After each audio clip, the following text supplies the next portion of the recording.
Hola, bienvenidos a este espacio donde hablaremos sobre arte feminista junto a tres artistas quienes son Judith Chicago, Mónica Mayer y Natalia Yáñez. Iniciaremos cuestionándonos y preguntándonos qué es el feminismo. Vamos a apoyarnos de un diccionario que es bastante utilizado y según la RAE significa que es el principio de igualdad de derechos de la mujer y el hombre, así como el movimiento que lucha por la realización efectiva en todos los órdenes del feminismo. Aunque en este concepto las personas creen o lo confunden con agresiones a los hombres, lo cual es totalmente erróneo. El feminismo busca construir mismas condiciones para las mujeres en la sociedad, tal cual los hombres, sin distinción alguna. El rol de la mujer va mucho más allá de estar en casa, ser madre, verse bien, atender a sus hijos. La mujer actualmente, y gracias a otras mujeres que han luchado por un cambio, pueden trabajar, decidir sobre su cuerpo, estudiar, viajar, votar, opinar, hacer cosas por sí mismas. Las mujeres, a lo largo del tiempo, se han tenido que preocupar por el qué dirán. Sin embargo, junto a la aparición de escritoras tales como lo son Virginia Woolf, causan el cuestionamiento de su rol en la sociedad, permitiendo que más mujeres se atrevan a decidir por sí mismas. Ahora, yendo por un lado del arte que viene siendo la música, y con la aparición del punk, las bandas masculinas tienen mucha visibilidad y las mujeres que asisten a estos eventos deciden que también pueden promover un espacio como este. Así que las mujeres se sumaron y realizaron sus propios eventos como el Lady Fest, que es hecho por mujeres para mujeres.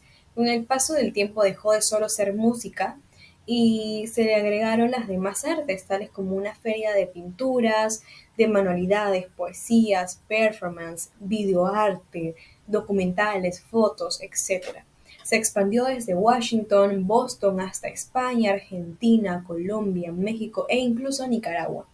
El hecho de que este festival mantenga el nombre Lady Fest no solo le brinda una identidad respecto al movimiento, ¿no? Que es el Riot Girl, sino que reconoce una historia que apuesta una política que se está dando en muchos lugares, como los ya antes mencionados, incluso en nuestro propio país que es Perú.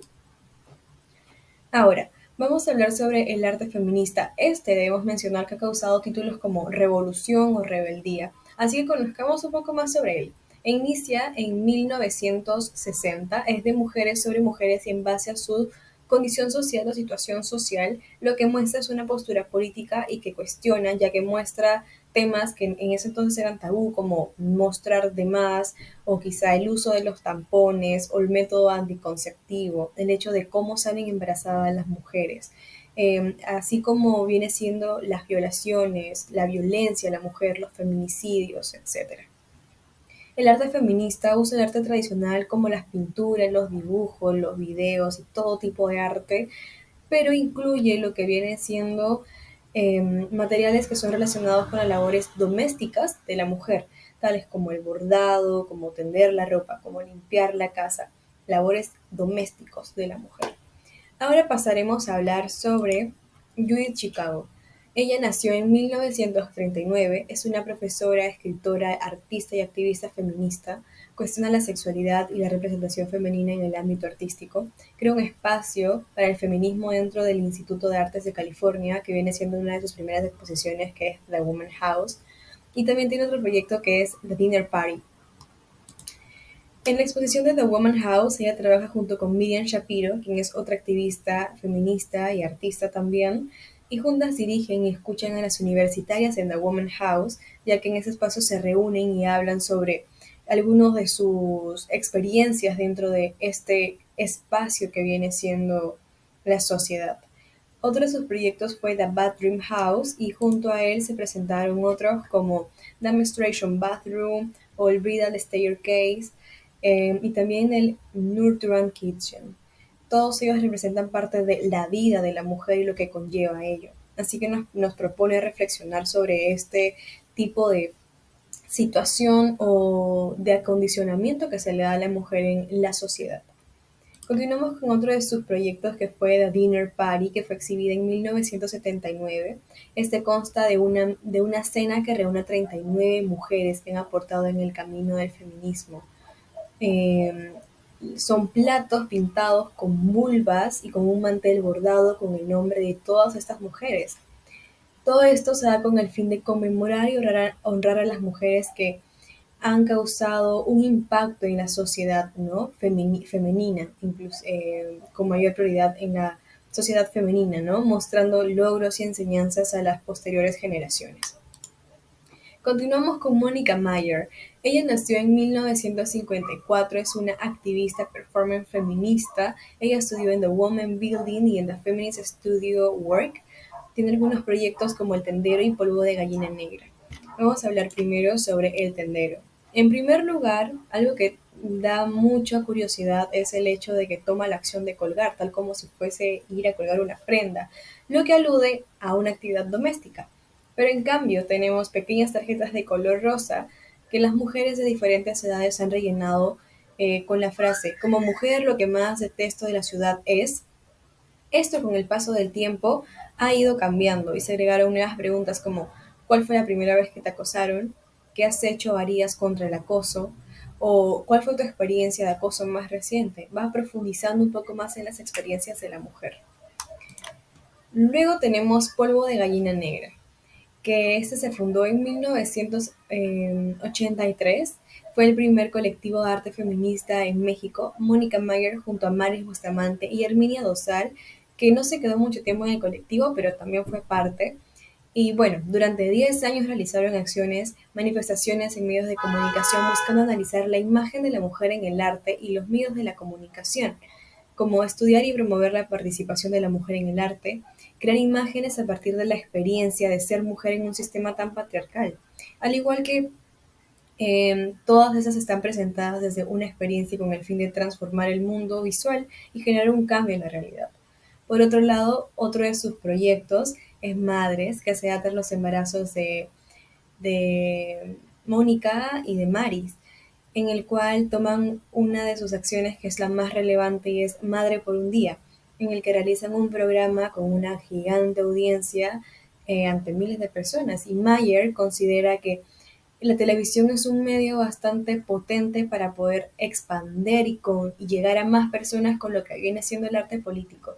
Y viene esto siendo lo que es Polvo de Gallina Negra. Ahora continuamos con Natalia Higuíñez, quien nació en 1973, es una mujer peruana, docente, pintora, diseñadora gráfica y activista en el ámbito feminista y en el ámbito también político en general. Ella estudió en la Pontificia Universidad Católica del Perú. Algunas de sus obras son La Perdida, La Otra, Perra Habla, Pequeñas Historias de la Maternidad 1, 2 y 3. Ahora continuamos con uno de sus proyectos, que es Perra Habla. Este se presenta en las calles de Lima de 1999. Son más de 3.000 afiches chicha con frases que eran usualmente normalizadas en aquel tiempo y tenían un sentido sexista, disgustante, que catalogaba a las mujeres de cierto modo por lo que usaban. Este proyecto lo explicará mejor su propia autora, con quien logré compartir un momento para hablar sobre Perra Habla. Considera que fue el motor de impulso para realizar el proyecto Perra Habla. Creo que básicamente hubo dos motores principales, ¿no? Porque siempre que uno hace un trabajo se involucran muchas capas, muchos niveles, ¿no? Pero creo que si tuviera que resumir en dos principales, uno sería toda la admiración que tenía yo hacia los afiches chicha por su economía en material y su alto impacto, ¿no? Así como su estudiada red de distribución, ¿no? En qué lugares se tenían que pegar los afiches para que tengan el máximo de visibilidad. Entonces ahí había una tradición, un conocimiento comunicacional y de gran impacto y con una sensibilidad hacia la tipografía y el color como muy impactantes y creo que muy importantes, ¿no? Y por otro lado, como cualquier niña, adolescente o mujer de este país, yo había vivido toda la vida la violencia callejera, la violencia sexual, la violencia económica, la violencia psicológica, ¿no? Pero ahora era principalmente, digamos, enfocarlo, digamos, la frase principal iba orientada al acoso callejero en términos de toda esta especie de responsabilidad que se le intenta dar a las niñas, adolescentes o mujeres sobre los insultos o las violencias que sufren, ¿no? Desviando la atención de los verdaderos artífices de estas violencias y de que como sociedad nos la pasamos justificando esas violencias y culpando a las víctimas de la violencia que reciben, ¿no? Entonces yo, como tantas, lo que intenté fue descontextualizar esas frases que te podían decir en la calle o que podían comentar digamos, muchas veces las personas identificadas como hombres, ¿no? Con respecto a las mujeres, con el afán de irnos domesticando, ¿no? O sea, de que nuestro proyecto vital esté enmarcado en una concepción de feminidad, en una concepción de que es funcional, ¿no? A patriarcado, ¿no?